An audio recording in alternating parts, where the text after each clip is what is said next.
மகாராஷ்டிராவின் குர்லா பகுதியில் இன்று அதிகாலை சுமார் 3:48 மணியளவில் குர்லா மேற்கு பகுதியில் உள்ள சிராப் நகரின் கவுசியாசால் குடியிருப்பு பகுதியில் நிலச்சரிவு ஏற்பட்டதில் 5 பேர் உயிரிழந்துள்ளனர்.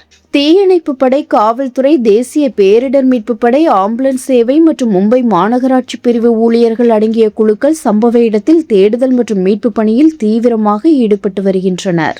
5 உடல்கள் வரை தற்போது மீட்கப்பட்டிருப்பதாக அதிகாரிகள் தரப்பில் தகவல் தெரிவிக்கப்பட்டுள்ளது.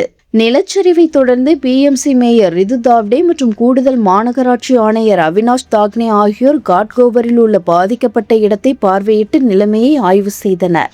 மீட்பு மற்றும் நிவாரணப் பணிகள் நடைபெற்று வரும் நிலையில் இடிபாடுகளுக்கு அடியில் சிக்கியவர்களை கண்டறிந்து வெளியேற்றுவதற்காக பல்வேறு முகமைகள் இணைந்து செயல்பட்டு வருகின்றன.